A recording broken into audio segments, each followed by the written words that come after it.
Hello hi नमस्कार story with Pratap को आपण मानकु स्वागत। सतरे जगन्नाथ पाखक जावा कथा कहले किए बा मना करिवो।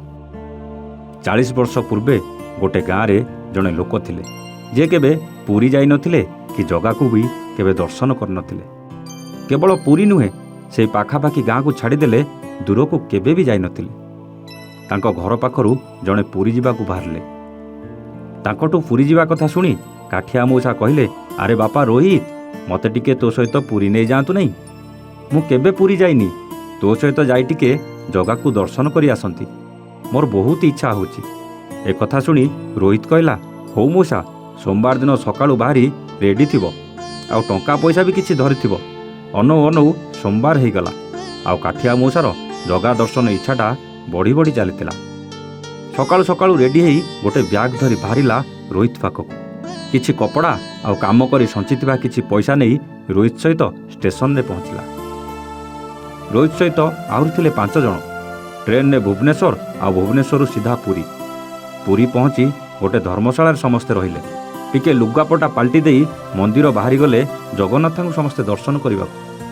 समस्ते दर्शन करुले किंतु काठिया मौसा प्रथम थर जगा बलिया आ भौणी सुभद्रा को देखी भाव विहल हो गले। देखु देखु भिड़ बढ़िया लगिला। आउ काठिया मौसा समस्त अलग हो गला। किछि समय पर देखे तो तांको पाखरे केही नांती। बहुत खोजिला किंतु पाइलानी। कौन करिवो किछि भाभी पारलानी। शेषरे मंदिर रे एपटरू सेपट हेबाकू लागिला। कौ द्वार पटे आसीतिला आउ कौ द्वार पटे बाहरिबो किछि भी जानि पारु नथला। मंदिर बेढ़ारे बसी कांद कांद मुहरे कहूथला, जगा मु तते दर्शन करबाकू आसीबाटा कौन मोर भूल थिला। तते देखिबाकू आसी बोली केते खुशी थिली, हेले तू ए कौन कलु। मु कौन आउ केबे घर को फेरी पारिबिनी, आउ कौन केबे मो पिला छुआ को देखि पारिबिनी। एपटे काठिया मौसा को भोक भी जोरे लागुतला किंतु कौन करिवो किछि भाभी पार नथला। चाली चाली पुणी थरे खोजिबाकू बाहरला। आउ पहुँची गला आनंद बजार रे। आनंद बजार एते सबु प्रसाद देखी भारी इच्छा हला खाइबाकू, हेले पैसा सबु धर्मशाला थिबा ब्याग रे रहि जाइतिला। एते जोरे भोक लागुतला जे शेषरे काठिया मौसा खाइबा पई मागिबाकू लागिला। जणे बाबू तांकू देखी खाइबाकू देले आ सबु कथा से बाबू को कहिला। सेपटे रोहित मध्य काठिया मौसा को खोजी खोजी नयांत हो गलानी। आ भाबुतला मौसा यदि न मिलिबे मु तांको घरे कौन कहबी, तांको घर लोकंकु कौन जवाब देबी। एपटे बाबू जण सबु कथा सुनला परे पाखरे थिबा थाना को मौसा को नहीं गले। आ थाना बाबू भी तांको घरे पहुँचेबा कहले किंतु काठिया मौसा पूरा डरी जाइतिले। कहीं से केबे आगुरु से पुलिस बाबू मानकू देखि नथिले। सेतिपाई तांकर भरसा पाइलानी। से भाबिले ये बाबू गला परे पुलिस तांको बाड़ेइबो। शेषरे ना बाबू मु एठी रहिबिनी कही थाना बाहर को आसिले। आ मन दुखरे ठिया हेई से बाबू सहित कथा हेउतिले। आ बाबू जनक भी तांको बहुत बुझाउतुले। से समय पछपटू जणे डाक छाड़िला, काठिया मौसा, ए काठिया मौसा।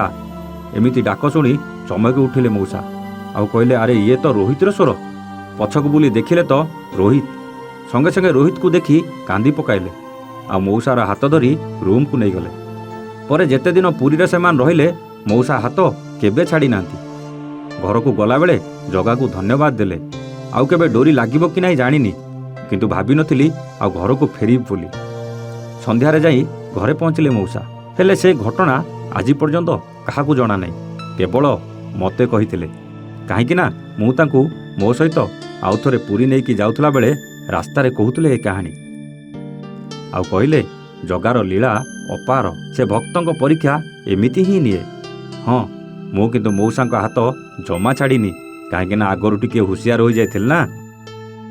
जदि कहानी आपन को भल लगे लाइक शेयर करने को भूलिबेनी। हाँ सब्सक्राइब करी बेल आइकन दबेई दियंतु। एमिति हृदयस्पर्शी कहानी आपणक पई सबुदिन संध्या 8टारे नहीं आसिबो।